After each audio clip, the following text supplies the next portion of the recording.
Well, here we are again. And welcome back on board, I guess.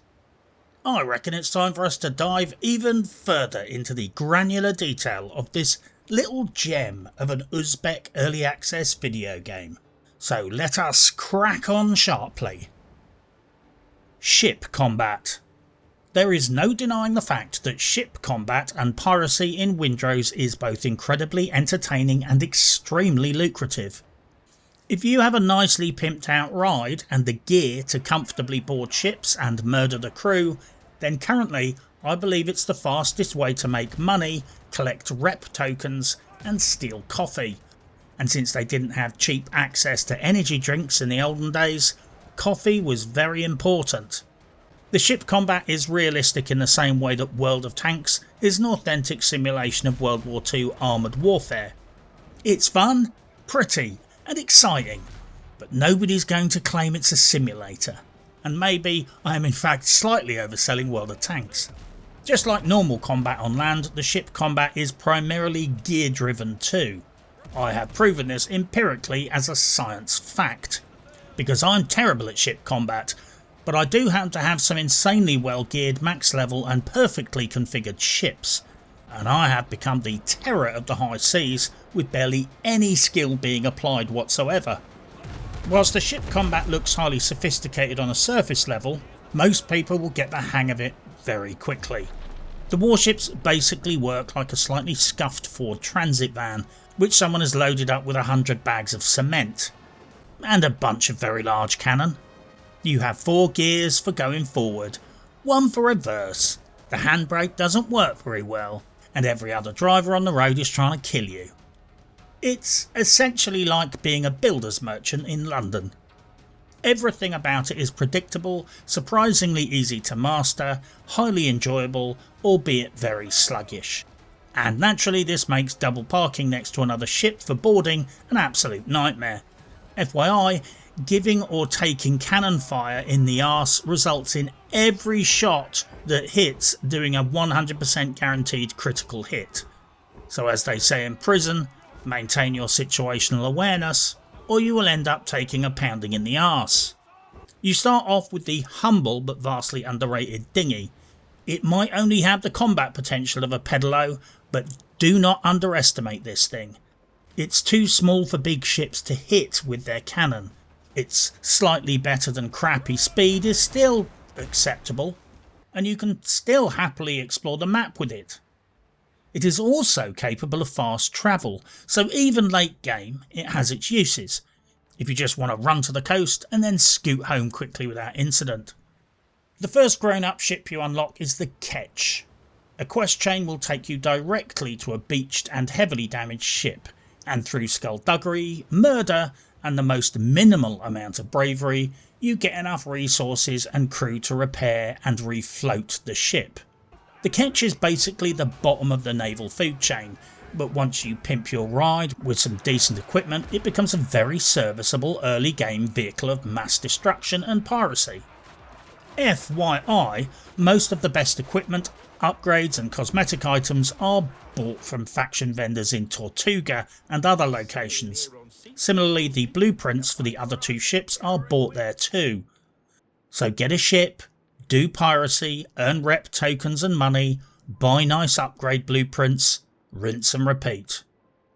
Worth noting that you can in theory go and find these vendors very early game by just sailing around in your little dinghy, although as the game progresses, quests will take you directly to the locations eventually.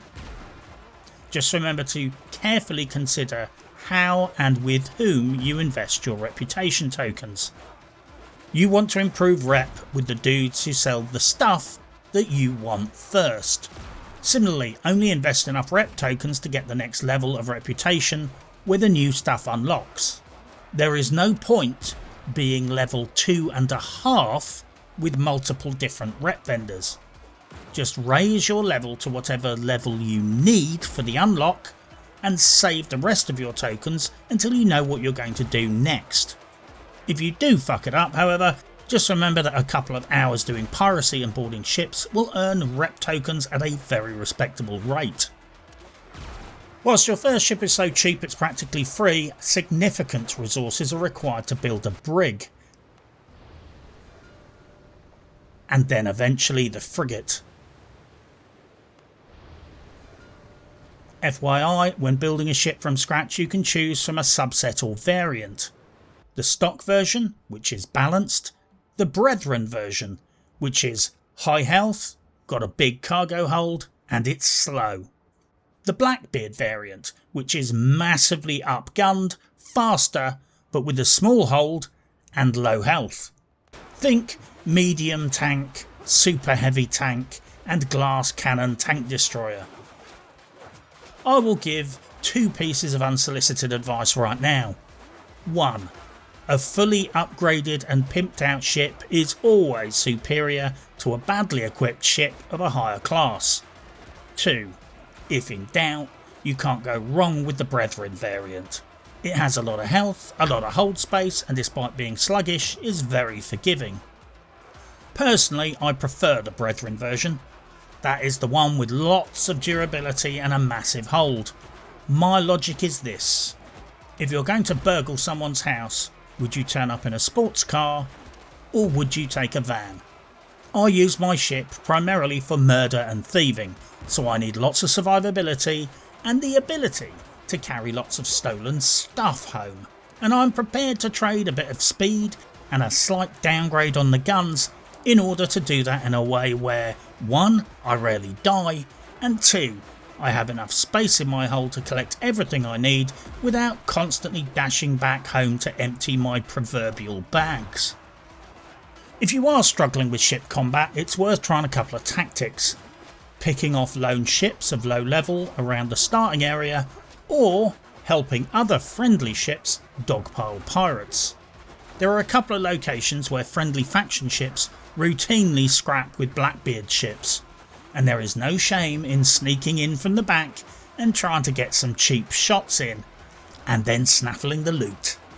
If all else fails, try honing your running away skills. Remember that ships have to turn to port or starboard to fire off a broadside, so even if your ship is slow, if you just point it towards the horizon and run while spamming repair kits, you will eventually outpace the ships chasing you.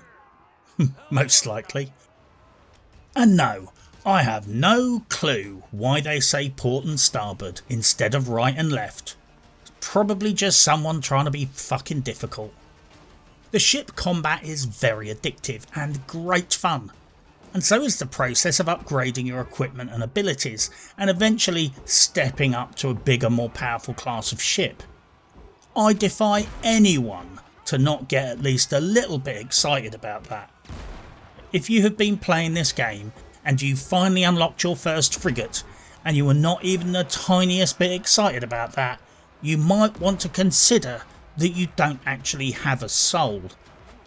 When I finally ground the mats and built my first Brethren class frigate, I was ecstatic about going straight out onto the high seas and annihilating fucking idiots. Ship combat in this game is basically like crack. It doesn't matter how much you've had. If there is some left, then you will want to smoke it. Personally, I found it hard to stop because often, after a successful boarding operation, I would immediately spot another ship in the distance and think, oh, shame to waste the opportunity. Rinse and repeat. Talking of boarding ships, some ships have a chest icon above them, and this means they have sweet cargo for you to pilfer. Now, you can just sink all ships and snaffle the fallen shit in the water, but the big money is in the cargoes, and to do that, you need to damage the ship enough to immobilise it, try not to accidentally kill it, then parallel park next to it, and I swear to God there is a little bit of covert autopilot going on here to make it easier, FYI, and then finally you have to board it physically, where you have a crew on crew scrap, where you try and take control of it without getting yourself killed. My personal strategy for dominating boarding parties evolved into this. Gear up the crew equipment as much as you can, and then follow the 3 golden rules. Punch down, punch them in the back, punch as hard as possible. Essentially, let your crew jump in first, then run around tactically, smashing the enemy crew in the back until you've incapacitated enough of them to take the win. Critically, it is worth remembering that Lanchester's law plays a huge role during boarding parties. And if you play video games, you really must be intimately familiar with Lanchester's law. Basically, this law dictates that the relationship between how much you outnumber the enemy and how many losses you take is non-linear. In modern warfare at least. Okay, maybe that's not basically. Lanchester's law is a mathematical theory that shows that you will have a disproportionately good outcome the more you outnumber the enemy units, if you focus your fire effectively. To use another World of Tanks analogy, this is precisely why in some matches one of the teams gets steamrollered, because if 10 tanks go up against 5 tanks, the fact that one team has double the DPS means that they will not lose 5 tanks each. Because if 10 tanks go up against 5 tanks, the fact that one side has double the DPS means that they won't lose 5 tanks each. The group of 10 tanks will lose a couple, and the group of 5 will get wiped out, as long as the tanks effectively focus fire. I find it funny that people still don't understand why so many matches in World of Tanks end up with one side steamrollering the other when it's obvious on the minimap that Lanchester's law is having an effect. You can exploit this basically in 3 ways. 1. At the start of a boarding action, stand on the edge of your ship and shoot at enemy crew like the coward we all know we are. 2. When you do finally step into the fray, immediately deploy your attack pig. 3. Tactically run around looking for opportunities where you can hit an engaged enemy in the back.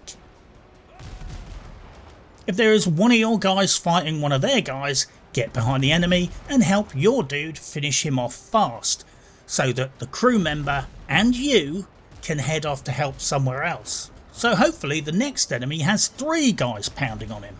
Don't be a hero. Don't peel off some heavy duty sergeant and go fight him solo in the corner. Join in with fights. From the rear. Pound them to death. Move on. Early game you can get away with pretty much face planting at the enemy crew, but late game when you're facing level 15 crews with 20 enemy on the deck, you really want to get Lanchester's law working for you as early in the fight as possible. And FYI, stock some extra gunpowder and bullets in the hold, preferably with some extra health potions and bandages. A big piracy session can quickly deplete your supplies, and you don't want to run out and subsequently die. I personally think the ship combat and piracy aspect of the game needs some additional progression systems added. Once you've beaten the main questline and unlocked all the faction vendors, there is not an awful lot of primary content to do until the next expansion, and most likely nothing left to buy. So unless you enjoy stockpiling coffee and gold, there ain't much to cap anymore. Adding a few incentives for ship combat would be nice. Maybe some progression system for cosmetic unlocks, some honorary ranking systems with marks on your ship tallying your kills, even just a tracker of some sort for the sheer sense of pride and accomplishment, so you can gloat over the value of total theft or ships you have sunk. I don't know what the answer is here, but once you get to a certain point, there is no material benefit from continuing to fight other ships, because you have all the money and resources you will ever need. Obviously, I'm not a fan of Ubisoft's doing work in their open world games, where you end up doing lots of pointless stuff in order to win a pointless prize.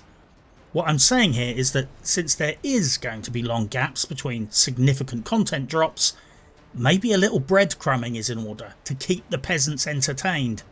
Sure, it might just be endgame fluff, but if I knew I could grind out a custom gold sexy lady figurehead for the bow of my ship, or get a kill counter drawn on the side of my boat, I might consider going and capping that whilst I wait for more content. Obviously, it's a bit rich of me, as a Brit, lecturing the game developers about naval combat. In the long distant past, Britain may have had the best navy in the world, but these days we just have this ship, and even that fuck bucket broke down. It's amazing they didn't have enough food and wet wipes to at least pretend the ship worked. But no, the moment some noddy dropped a few coins down a plug hole, the water filtration system spaffed out, and they had to flee to a dock for repair before everyone expired from dehydration. Pack some fucking bottled water next time you go on a trip. Even someone's nan will tell you that. I don't blame the sailors. The Navy crews are legendary. I blame budget cuts and spending priorities. Perhaps the Royal Navy could consider attaching some flotation devices to 4-star hotels and sending them off to war. Fuck knows that's where all the defence budget is going. But I digress. The gear game. The gear game is relatively simple but surprisingly nuanced. There is no traditional random loot drops from enemy mobs in Windrose. Just like XP, loot is almost exclusively linked to quests and chests at quest locations, and some armour items are recipe only from faction vendors. Mobs drop resources, not gear. So basically, by the time you 100% the game, finish all the quests and cap all the locations, I'm pretty sure you will have all weapons and clothing, other than a few items you have to buy from the faction vendors. Now, what loot you get from any given location seems to be randomised, but this randomisation seems to be organised around the strict defining principle that once you kill all the bosses, loot all the chests and finish all the quests, you will have all lootable items. FYI, once you've found any given gear item, your character now automatically unlocks the ability to craft more copies of it. So if you're playing in a team, you can make a spare for your buddy. The weapons are a mix of various types of melee weapons and black powder ranged weapons. Some weapons scale with agility, some strength, etc, etc. The armour sets offer different 2 and 4 part set bonuses, with a variety of perks relating to survivability, defence, damage types or utility. They do not have randomised stats. 2 different level 15 gear items will carry the same base stats and perks. Plus you have a variety of rings and necklaces that confer raw stats, protections or specific damage type bonuses. Given how simple the whole thing is, there is actually a fair bit of min-maxing you can do, but I will let you scour YouTube for those guides. Worth noting that most gear and building items are destructible and you get the base materials back. Which neatly brings me to the now legendary Destructotron. User beware, this game lets you build a disassembly table. This lets you dismantle gear items so that you can get the resources back. Not the resources including the upgrade materials, just the basic resources that you used to make it. This device is very useful if you make something by mistake and want your resources back. It's also a dangerous nightmare because it is too easy to destroy the wrong item. A recent patch actually acknowledged this and blocked it from dismantling any worn item because people were accidentally dismantling their fully upgraded gear. This machine is as dangerous as it is useful. Now add the fact that one of the best late game weapons, the Plague Pistol, is a one-time only drop which you can't make. So if you throw that into the metal grinder, you are royally screwed unless you can find another server where someone will give you theirs. The Destructotron is very, very dangerous, and you have been warned.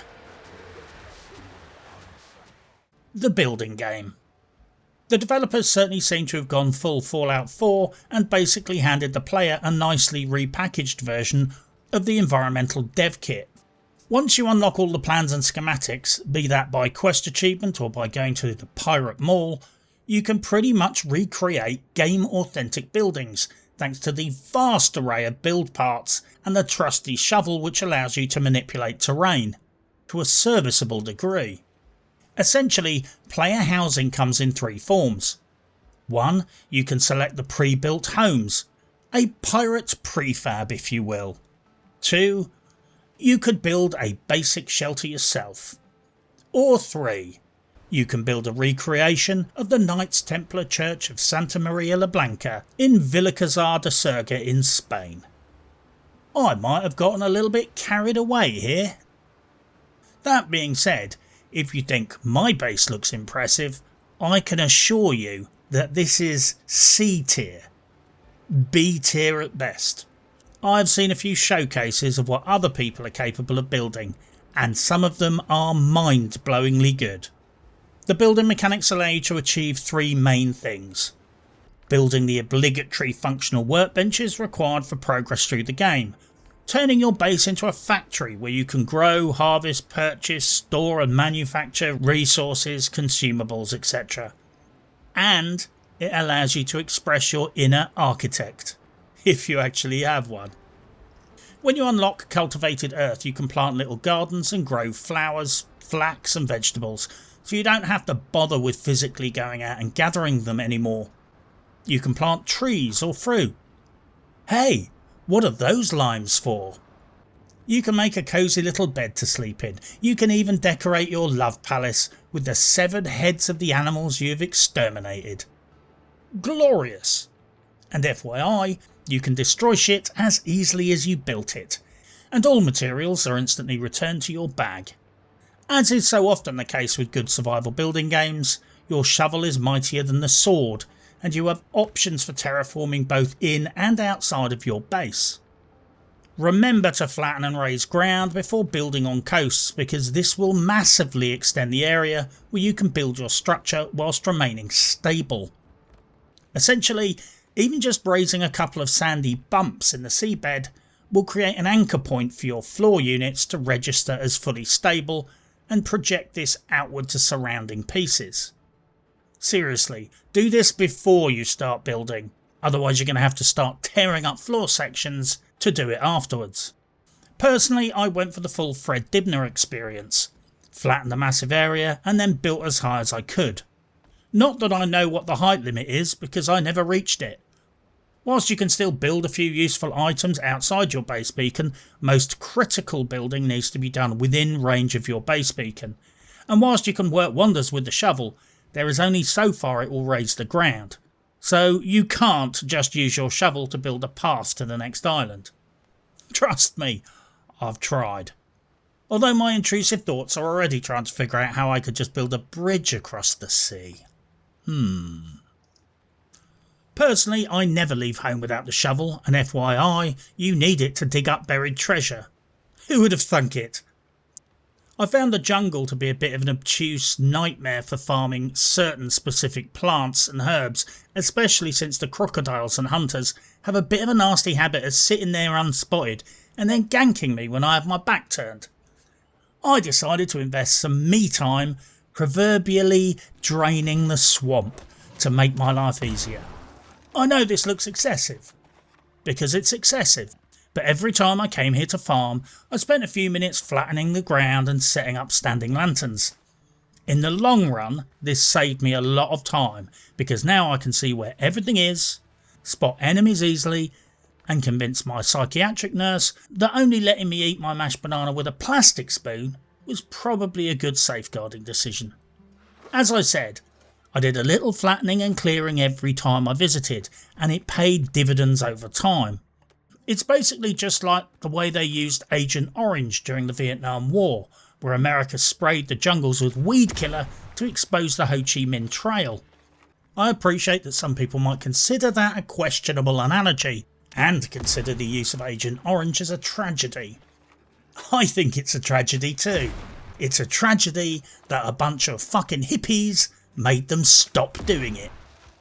Oh well, it was fun while it lasted, I guess. As a footnote to building, I have a lesser known tip.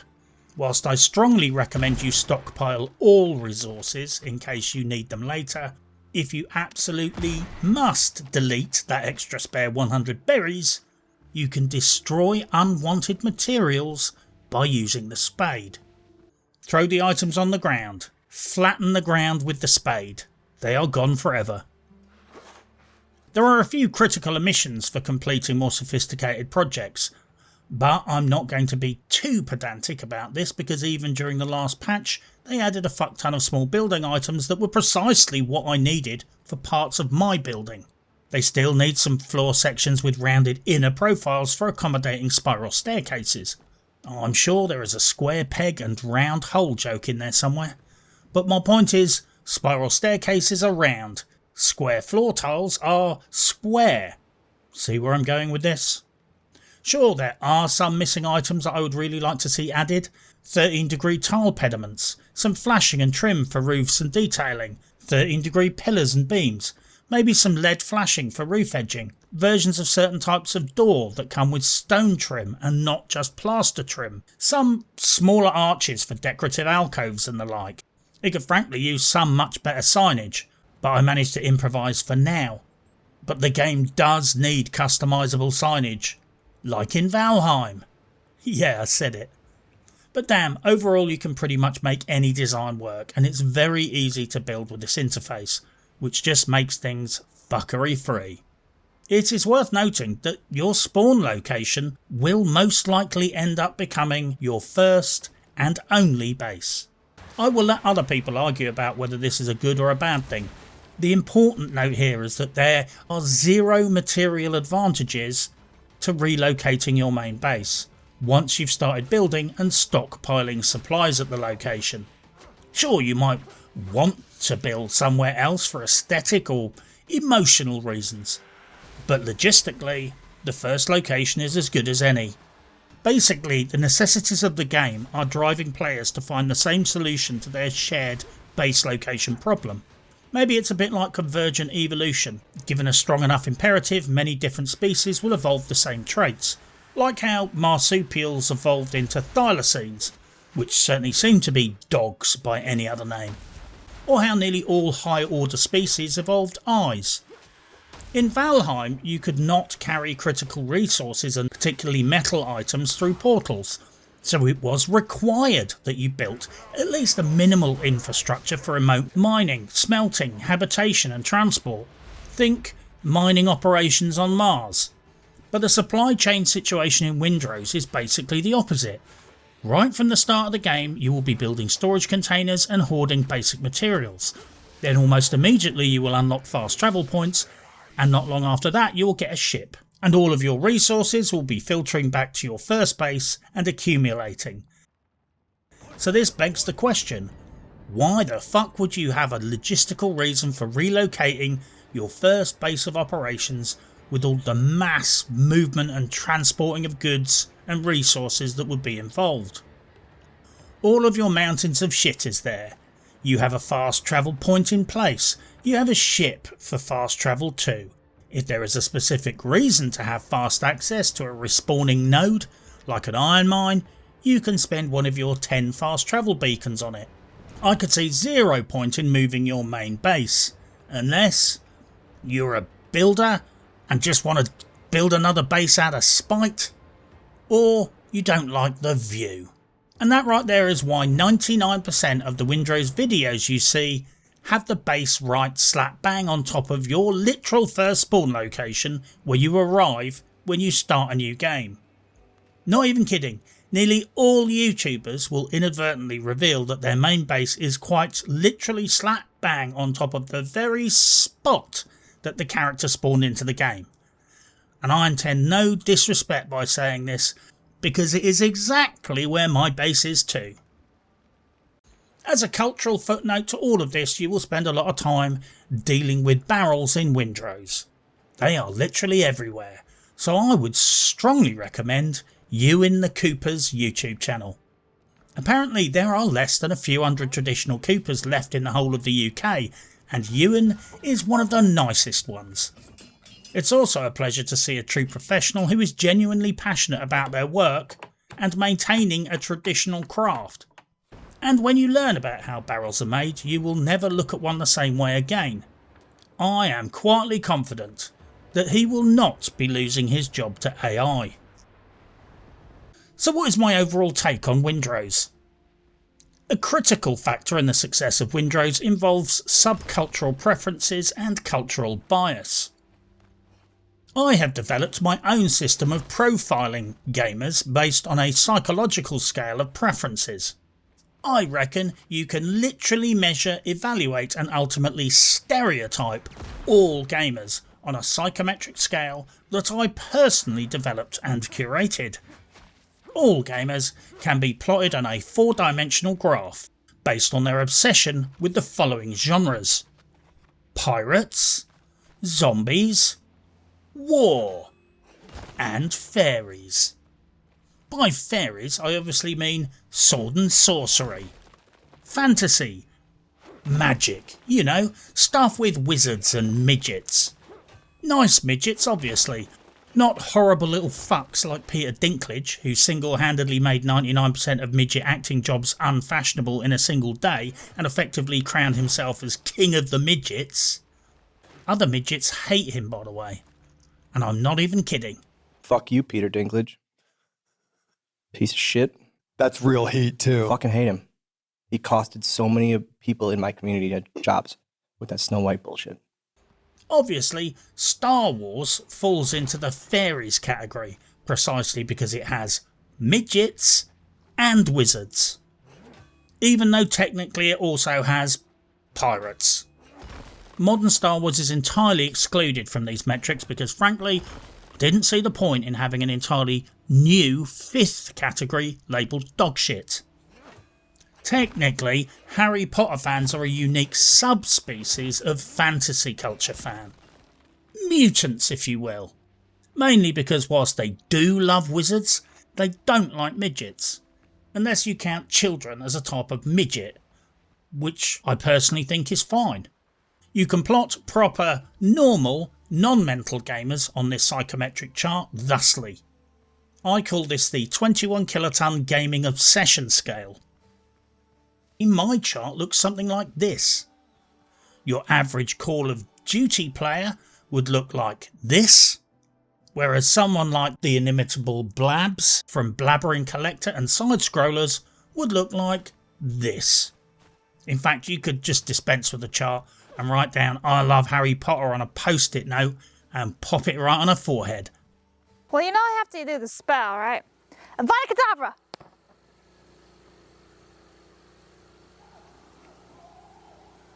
Cool? Similarly, you can spot people who are obsessed with just zombies on gaming forums, because they're usually spamming comments about having a zombie DLC, until everyone else is fucked off with the discussion. Anyone who played The Division is probably painfully familiar with gamers with a profile like this. I'm sure that all experts in psychometric testing that are watching this are way ahead of me here and rightly guess that modern woke gamers fall entirely outside of this set of categorisations.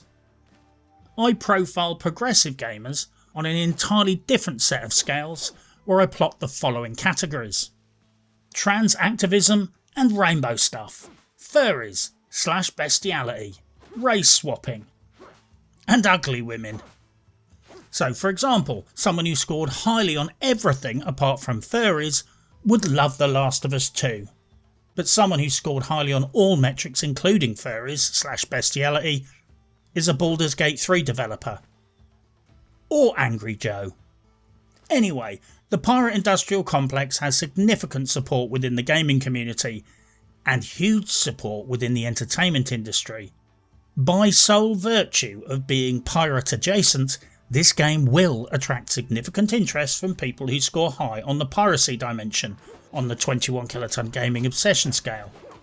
However, cunningly this game also includes elements of the undead, naval warfare and fairy magic nonsense.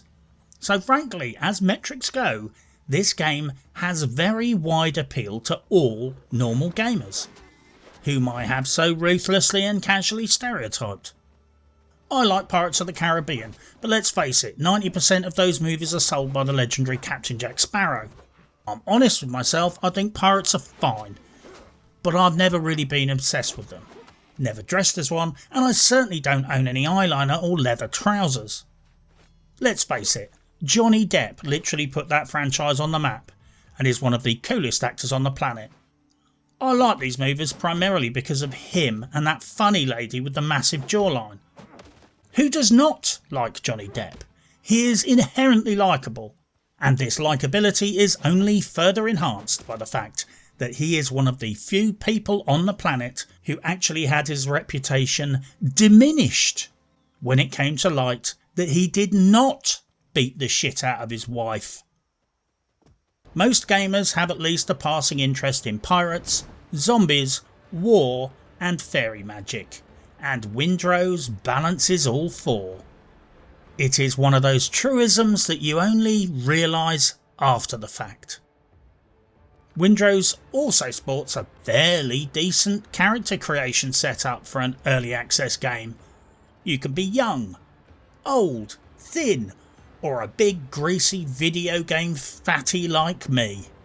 But most importantly, you can culturally appropriate an afro and combine it with a mighty moustache. I would like to see a bit more effort put into cornrows and potentially a more flamboyant mutton chops, but I can live with it for now. The Valheim comparisons are inescapable. Setting aside the fact that the base mechanics are so similar, I found myself correctly predicting certain things, like leaving space next to workbenches for future add-on bench upgrades. The similarities are undeniable. I know this will upset some people, but let's get real. The starting zone is a little bit like the meadows. The foothills is a little bit like the plains.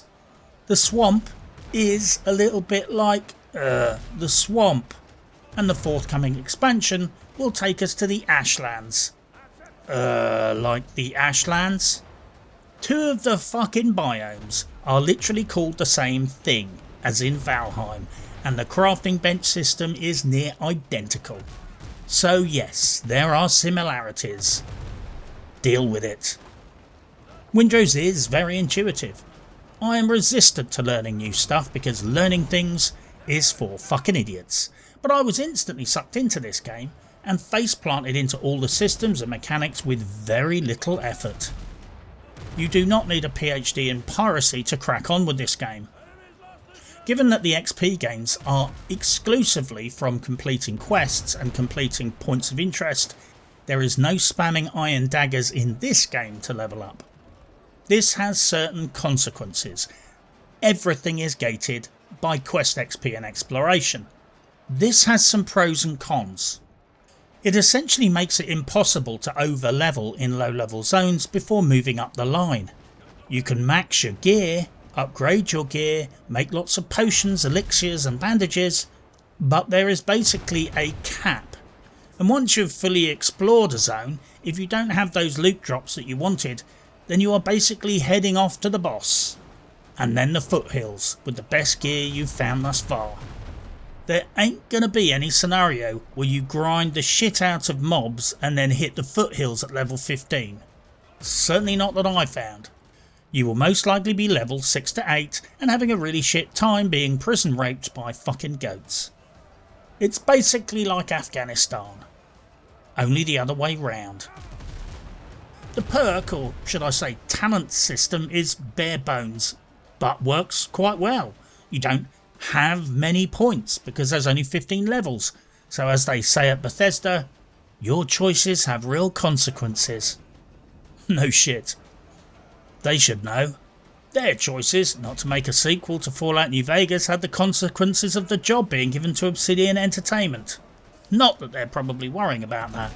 Obsidian will most likely make a Fallout game where you spend half the game trying to help lesbians hook up, whilst being constantly girl bossed by insanely annoying feminist Karens. You know, just like Outer Worlds. Anyway, the talent you choose will largely be dictated by your playstyle. You don't have enough to do everything, and at any given time, your choices will be heavily influenced by your favourite weapon choice and the gear set bonuses you have. If you want to be a ranged guy, you're going to have to spend lots of talent points to maximise your range DPS so that it works properly, because trying to be mid at everything just does not work out well, for me at least. Getting shit on farm as soon as possible is critical in this game. The upgrading pipeline for gear is long and resource heavy. FYI, this is why securing your NPC assistants as far as possible is essential. One of them gives you a 30% chance to not consume resources every time you upgrade a bit of equipment.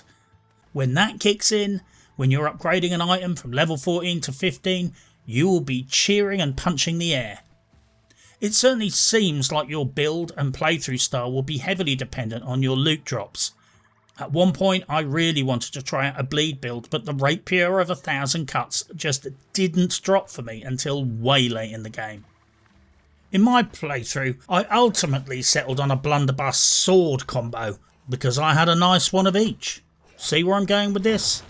A fun aspect of the finite and largely ungrindable loot opportunities means you have to play the cards you are dealt, and thanks to the infinite free respecs, try out different builds until you make it work. Not gonna lie though, I take issue with the fact that the game does not have a spyglass. You know what I'm talking about, a good old fashioned naval spyglass, like Jack Sparrow has. Fuck knows this game needs one. Sea of Thieves had one. During my building I actually needed one to see how bricks were aligned right at the very top of a structure, and I had to build a bloody staircase up there instead.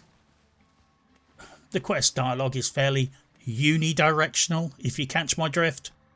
Just go to the dude, exhaust chat options with dude, go to the marker on the map, etc. There is apparently a story here, but let's be honest with ourselves. You could completely stop reading the text boxes and it would neither make a difference nor diminish the fun. It's all along the lines of, Captain Fuckface stole my rum, can you go and kill Captain Fuckface and get my rum? Bring it back here. This is combined with just enough backstory to explain why there is magic, undead and bosses you have to kill. Windrose is basically great value for money, honest, strangely obsessive, fun, where the enjoyment primarily comes from the fact that you have weapons, building mechanics, ships, and a world full of islands to explore and dickheads to kill. This combined with almost instantaneous respecking across the board means you have unlimited ability to experiment with your own personal playstyle and try out the differences between musketeer, brawler or some combination of the above. And you will experiment. I ended up with a setup that worked amazingly on the first boss, but sticking with it in the foothills just didn't work out for me, so I had to evolve a slightly more utility driven build to deal with the new problems I was encountering. But as I said, don't box too clever. It is very tempting to put a few points into everything and end up good at nothing, but make sure you're good at something, because in video games, being very good at one thing is far more useful than being average at everything. The sound and art design was solid. Clearly they did good work on creating the immersive soundscape on both land and sea. You can even order your crew to sing little sea shanties whilst you're sailing around. Sea shanties are basically songs that sailors sang that tell fascinating stories about misery, death and skanky syphilitic prostitutes. It was the old-fashioned equivalent of gangster rap, only significantly more melodic, and nobody shot anyone because they were offended by the lyrics. My only issue with the sound design is that I swear that they incorporated the dodo noise into the general atmospheric landscape. For some reason when I'm running around I often swear that I heard a dodo nearby, only to find nothing. I suspect that when someone was sound mixing the Atmos track, they accidentally grabbed an audio clip from the dodo file and just threw it in there without considering the implications. The dodo noise is an audio cue that informs players that there are dodos nearby, so they can go and eat them. It shouldn't be folded into the main background atmospheric audio track. I mean, you wouldn't have footsteps creeping up behind you in the background audio, would you? Because it's an environmental cue. I'm not going to name and shame, but despite having great sound artistry across the board, with all the NPCs sounding authentic and genuine, there was one voice that stuck out. I will try and put this delicately. The NPC sounded like a Bosnian trying to do a Cockney accent based solely on watching a few episodes of Only Fools and Horses. The fast travel system is a breath of fresh air and very clever if you utilise it well. Major locations have their own fast travel points, but as long as you've either looted or you can craft a bell, you can build your own fast travel point. These bells can only be placed on the coast, i.e. on the beach, just at the water's edge. Also, you can fast travel by merely being on your ship. This basically means that you can always get home as long as you can reach a shoreline. Just run to the beach, summon your ship, jump in and make like Scooby-Doo.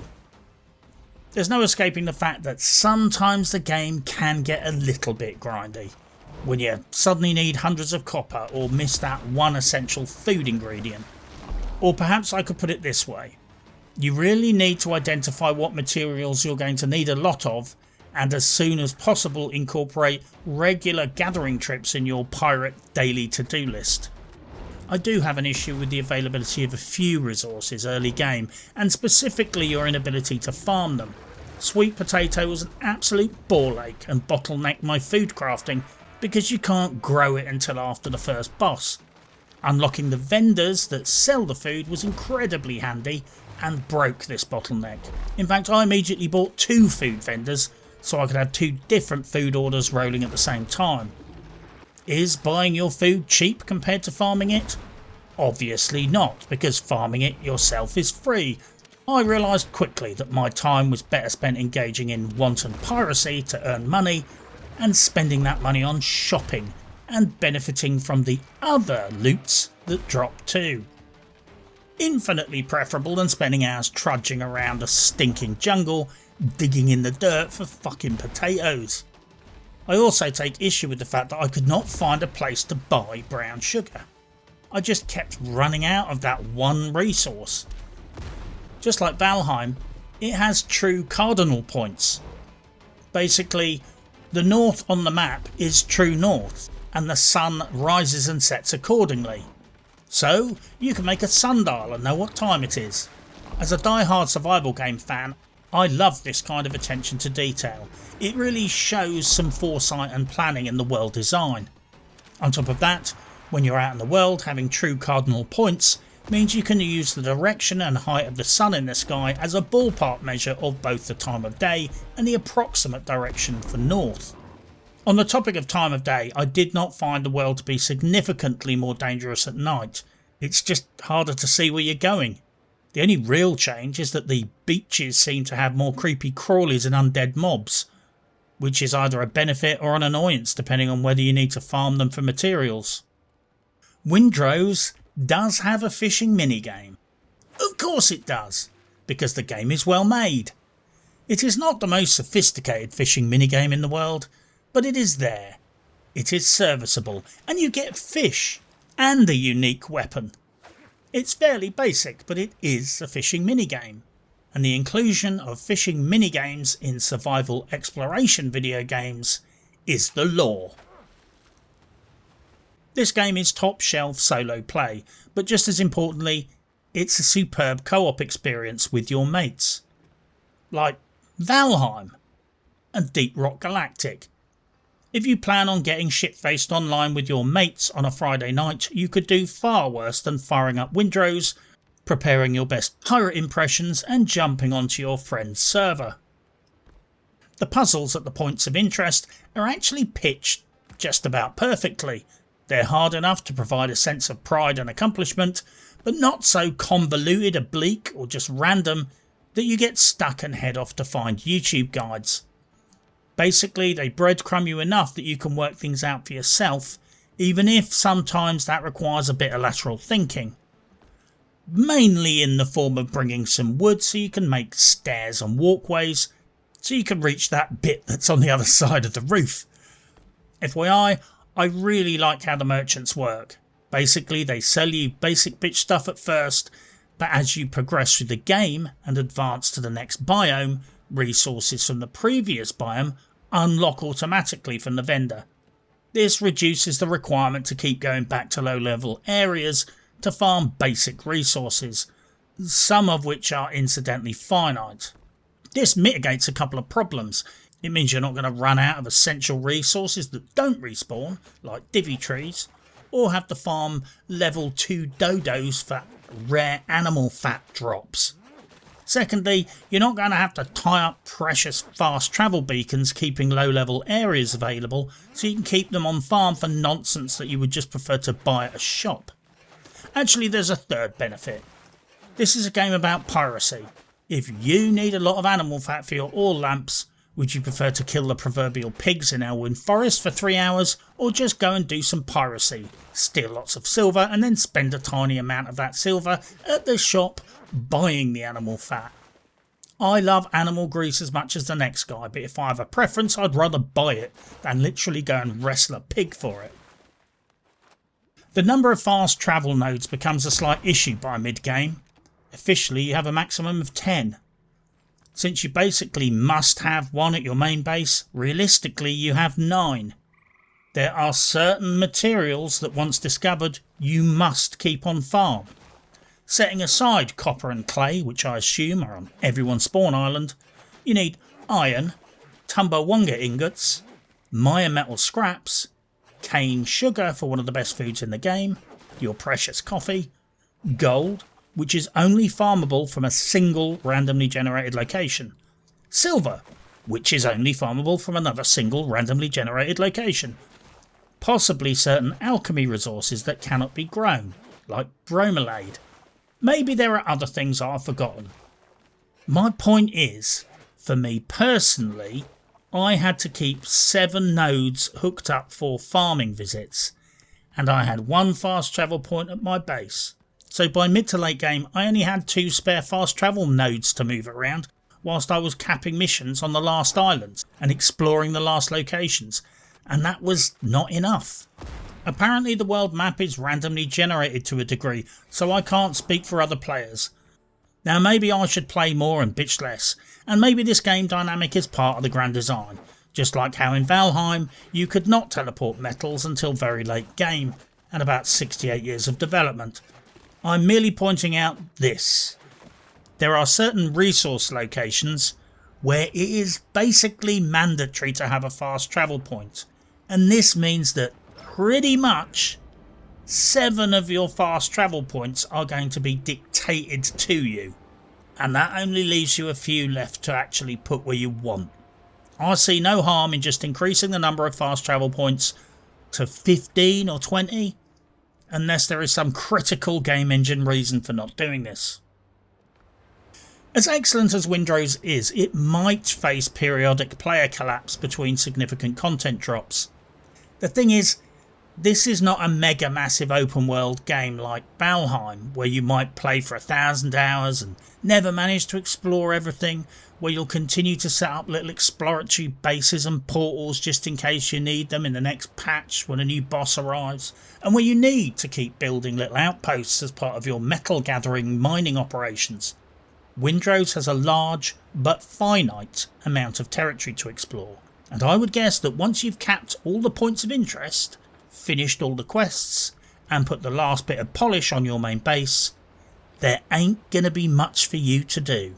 Sure, you can grind gold and silver and bunga ingots to upgrade every last gear item to max, but most players will be sitting on tons of supplies, shitloads of money, and pretty much have nothing to do besides go out on the high seas and commit acts of wanton piracy for repair kits they don't want, supplies they don't need, rep tokens they have no use for, and money that they can stack with all that other money that they have nothing to spend on. If you really enjoy playing this game, it is highly likely that you will 100% cap all the content, not because there is a technical lack of it, but because the game is designed to guide you through it. Windrose has quite an organised and finite progression structure with few endgame time-killing activities, so when you have capped the game, you are basically treading water until the next content patch, or unless you're building bases just for the sheer hell of it. Bases which incidentally won't fulfill any functional purpose, because there is no logistical point of building secondary bases. Should this knowledge put you off buying the game? God no. Even though you might exhaust all the content until the next big patch, the average player will nevertheless get over 100 hours of peak video game enjoyment out of playing this game. I guess all I'm saying is that, under the hood, this game has similarities with traditional single player games, despite being an openish world exploration game at surface level. Because this game has a plot, a storyline, a beginning, and for the time being, an end. And unless they introduce a few more hamster wheels for people to scoot on at endgame, then you might end up thrashing this game for a few months, then taking a break until the next patch. In all fairness, this is perhaps more of a problem for content creators than actual players, because there's a lot of new creators trying to make their name in this title, making guides and how-to videos, and things might go very quiet for 6-month periods between content drops. It was a little bit sad that late game I felt Windrose closing in around me, as I had killed the last boss and I was finally clearing the last points of interest on the map. I'd learned the systems, discovered how the world worked, and I could literally feel that this party was sadly about to come to an end. I guess we need to ask the question, why is Windrose successful? Well, here is my best guess. Windrose is a masterclass in how to make a good video game. It is engaging, it has a popular theme, it's cheap, it's entertaining, and the only politics in the game is thieving and murder. It has also done an incredibly good job of removing many shag factors that might otherwise put people off this kind of game. The building is easy and intuitive, the UI is streamlined and effective. Basically, it's like they looked at what people might not like about survival exploration and building games and preemptively solved the problems that people might have. Windrose is the sort of game that is why I play video games. It's entertaining, works your brain muscles, and it rewards effort, strategic thinking, and perhaps more importantly, it's one of those games that makes me want to go out and learn about the topic. When I played the old Total War games, I ended up learning about the Roman Empire and their fighting tactics. I even managed to read a couple of books about the Roman Empire, and reading is for fucking idiots. And that is the point here. When a game makes you want to go out and learn more about real life stuff, then it has earned its money. So I think it's safe to say that Windrose shifted my position on the 21 kiloton gaming obsession scale. But don't get too excited. I won't be rushing out to buy a parrot and some fucking eyeliner anytime soon. My prediction for the future of this game and the studio Kraken Express is bright. As an early access game, I can see this easily running to a successful conclusion. Given how Kraken Express are clearly experts at producing tight, structured content, I do not see this dragging on like Valheim, which I believe is currently entering its 6th year of development. I think Windrose will be a bit more like the Everspace 2 development cycle. They will have finite and clearly defined goals. They will hit them all in turn. They will patch problems fast, and probably this will all be wrapped up in 3 years max, before moving on to the next game. Whether the next game they make is a success will most likely be an issue of acquisition. If they stay independent, it will most likely be a great game too. If they get bought out by some bigger studio, they may end up being forced to pull a Daniel Vavra and turn their beloved franchise into a degenerate DEI fiasco.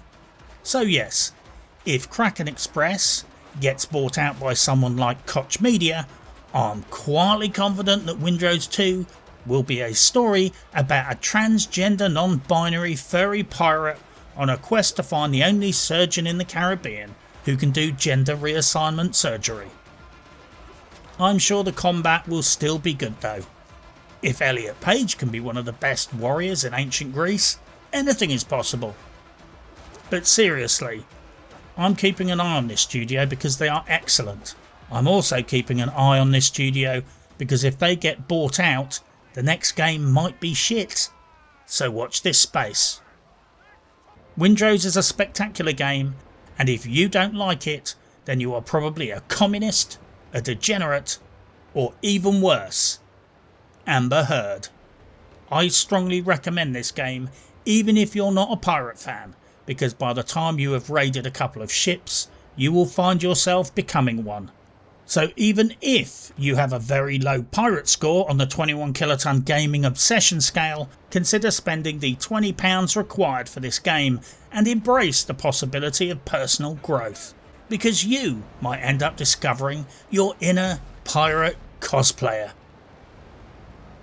But for now, good luck and happy hunting.